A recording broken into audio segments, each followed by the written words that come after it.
दोस्तों, आज की खबर इतनी बड़ी और ऐतिहासिक है कि इसे सुनकर आपका सीना गर्व से चौड़ा हो जाएगा, दिल में जोश का ज्वार उमड़ेगा और शायद आंखों में एक खास चमक भी आ जाए। भारत ने अपना खुद का ऑपरेटिंग सिस्टम लॉन्च कर दिया है। जी हां, आपने बिल्कुल सही सुना, भारत ओएस। ये सिर्फ एक नाम नहीं बल्कि एक क्रांति का आगाज है। ये वो पल है जब भारत ने डिजिटल दुनिया में अपनी सत्ता स्थापित करने की ओर पहला कदम बढ़ा दिया है। अब तक अमेरिका और चीन जैसे देशों का दबदबा था, लेकिन अब वो वक्त बदलने जा रहा है। उनकी नींदें उड़ चुकी हैं क्योंकि भारत अब अपनी तकनीक की कमान खुद संभालेगा।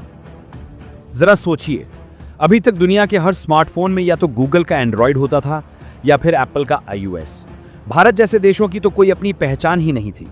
हम फोन चलाते थे, डेटा हमारा, लेकिन मुनाफा उनकी जेब में। हमारी कॉल्स, मैसेज, लोकेशन, हर सर्च, हर क्लिक, सब कुछ विदेशी सर्वरों पर।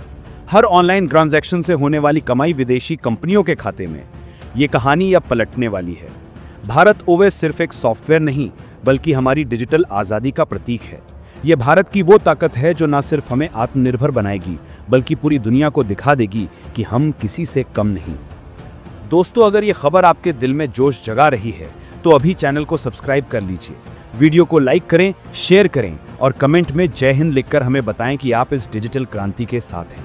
आपका एक क्लिक हमें और ताकत देता है। ये कहानी शुरू होती है कुछ साल पहले, जब भारत के कुछ होनहार युवा इंजीनियरों ने एक गहरी सच्चाई को महसूस किया। उन्होंने देखा कि हमारे देश में हर स्मार्ट डिवाइस, चाहे मोबाइल हो, लैपटॉप हो, स्मार्ट टीवी हो या स्मार्ट वॉच हो, सभी में विदेशी ऑपरेटिंग सिस्टम चलते हैं। डेटा हमारा, लेकिन कंट्रोल किसी और का। हमारी हर कॉल, हर सर्च, हर ऑनलाइन ट्रांजैक्शन की जानकारी विदेशी सर्वरों पर। यह बात उनके दिल को चुभी। क्या हमारा देश, जिसने दुनिया को शून्य दिया, जिसने प्राचीन काल में गणित, विज्ञान और तकनीक की नींव रखी, वो अपनी तकनीक नहीं बना सकता? बस यहीं से एक सपना जन्मा। क्यों ना ऐसा सिस्टम बनाया जाए जो पूरी तरह भारत का हो। शुरुआत में चुनौतियां बहुत थी। लोगों ने हंसी उड़ाई, मजाक बनाया, बोले ये तो असंभव है, इतना बड़ा सिस्टम बनाना कोई बच्चों का खेल नहीं। अरबों रुपए चाहिए, बरसों की मेहनत चाहिए और दुनिया के दिग्गज कंपनियों से टक्कर लेनी पड़ेगी। लेकिन उन युवाओं ने हार नहीं मानी। उनकी आंखों में सपना था और दिल में जुनून।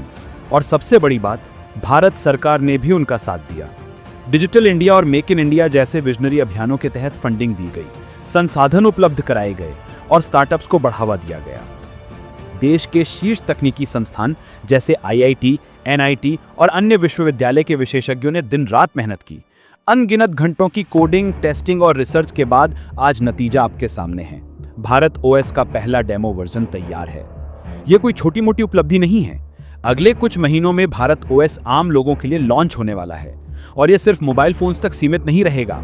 Laptop, tablet, smart TV, smart watch और यहां तक कि इंटरनेट ऑफ थिंग्स डिवाइसेस जैसे स्मार्ट फ्रिज, स्मार्ट कार और स्मार्ट होम सिस्टम, हर जगह भारत ओएस की ताकत होगी। मतलब भारत अब सिर्फ टेक्नोलॉजी का उपभोक्ता नहीं बल्कि इसका निर्माता बनेगा। ये वो पल है जब हम दुनिया को बता देंगे कि भारत सिर्फ एक बाजार नहीं बल्कि टेक्नोलॉजी का गढ़ है। भारत ओएस की सबसे बड़ी खासियत क्या है? दोस्तों, ये सवाल हर उस भारतीय के मन में है जो इस क्रांति का हिस्सा बनना चाहता है। पहली और सबसे जरूरी बात, डेटा सिक्योरिटी। भारत ओएस में आपका हर डेटा, चाहे कॉल हो, मैसेज हो, लोकेशन हो या ऑनलाइन ट्रांजैक्शन, सब कुछ भारत के सर्वरों पर सुरक्षित रहेगा। ना अमेरिका की कोई कंपनी आपकी प्राइवेसी भेज सकेगी, ना चीन का कोई सर्वर आपका डेटा चुरा सकेगा। हाल के वर्षों में भारत ने डेटा प्रोटेक्शन लॉज को और सख्त किया है। Digital personal data protection act जैसे कानूनों ने भारत को डेटा सिक्योरिटी में ग्लोबल लीडर बनाने की नींव रखी है। भारत ओएस इस दिशा में एक मील का पत्थर है। आपका डेटा भारत की मिट्टी में सुरक्षित रहेगा और यह है असली डिजिटल स्वतंत्रता। दूसरी बड़ी खासियत है ऐप्स की आज़ादी। एंड्रॉयड और iOS में डेवलपर्स को ऐप स्टोर पर भारी फीस देनी पड़ती है। गूगल और एप्पल 30% तक कमीशन लेते हैं, जिसके चलते छोटे डेवलपर्स का दम घुटता है। लेकिन भारत ओएस एक खुला मंच देगा। कोई भी डेवलपर बिना मोटी फीस दिए अपना ऐप पब्लिश कर सकेगा। खासकर भारत के छोटे शहरों और कस्बों के टैलेंटेड युवाओं के लिए ये किसी वरदान से कम नहीं। सोचिए, कोलकाता, लखनऊ, जयपुर या फिर किसी छोटे से गांव का कोई युवा अपने अनोखे आइडिया को भारत ओएस के जरिए दुनिया तक ले जा सकेगा। यह स्टार्टअप इंडिया और डिजिटल इंडिया को नई उड़ान देगा। तीसरी खास बात, भारत ओएस का परफॉर्मेंस। डेवलपर्स का दावा है कि यह सिस्टम एंड्रॉयड से ज्यादा तेज और हल्का है। कम रैम और स्टोरेज वाले फोन्स में भी ये बिना लैग के चलेगा। भारत जैसे देश के लिए ये क्रांतिकारी है, जहां करोड़ों लोग किफायती स्मार्टफोन्स का इस्तेमाल करते हैं। साथ ही ये हर तरह के ऐप को सपोर्ट करेगा, चाहे वो एंड्रॉइड का हो, iOS का हो या किसी और प्लेटफॉर्म का। मतलब आपको अपने पुराने ऐप्स छोड़ने की जरूरत नहीं। भारत OS में एक यूनिवर्सल ऐप फ्रेमवर्क होगा जो सभी प्लेटफॉर्म्स के ऐप्स को सपोर्ट करेगा। ये वो चाल है जिसने विदेशी कंपनियों को बैकफुट पर ला दिया है। चौथा और सबसे रोमांचक पहलू, भारत OS एक पूरा डिजिटल इकोसिस्टम है। इसमें देशी ऐप्स, देशी पेमेंट सिस्टम जैसे UPI, देशी ब्राउजर, म्यूजिक और वीडियो प्लेटफॉर्म, सब कुछ मेड इन इंडिया होगा। कल्पना कीजिए एक ऐसा फोन जो ना सिर्फ मेड इन इंडिया हार्डवेयर से बना हो, बल्कि उसमें भारत OS भी हो। ना कोई बाहर से कंट्रोल कर सके, ना ब्लॉक कर सके। ये है असली आत्मनिर्भर भारत। भारत OS की खबर ने विदेशी टेक दिग्गजों में खलबली मचा दी है।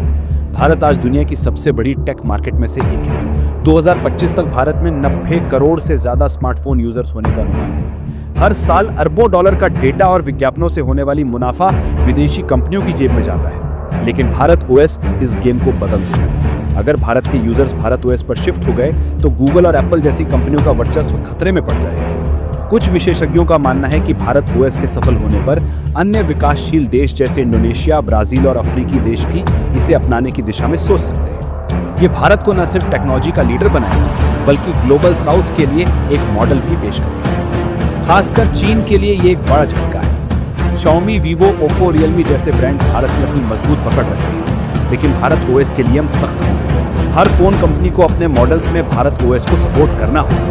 ऐसा ना करने पर डेटा सिक्योरिटी लॉ के तहत उन्हें ब्लॉक किया जा सकता है। कुछ रिपोर्ट्स के मुताबिक चीन में इस खबर से टेक इंडस्ट्री में चिंता की लहर दौड़ रही है। अगर भारत ने अपने सिस्टम को अनिवार्य कर दिया तो इन ब्रांड्स को भारत से बाहर निकलना पड़ सकता है। अमेरिका भी इस खबर से सकते में है। गूगल और एप्पल का बिजनेस मॉडल भारत जैसे विशाल बाजारों पर टिका है। भारत OS के आने से उनकी डेटा और विज्ञापन की कमाई पर सीधा असर पड़ेगा। हर सर्च, हर क्लिक, हर विज्ञापन से होने वाली कमाई अब भारत के हाथ में है। ये वो बदलाव है जो न सिर्फ भारत के लिए बल्कि पूरी दुनिया के लिए एक नया टेक्नोलॉजी मॉडल पेश करेगा। लेकिन दोस्तों, भारत OS सिर्फ टेक्नोलॉजी की बात नहीं है, ये हमारी पहचान की बात है। ये उस भारत की बात है जो अब किसी के सामने झुकता नहीं, जो अपनी शर्तों से दुनिया से बात करता है।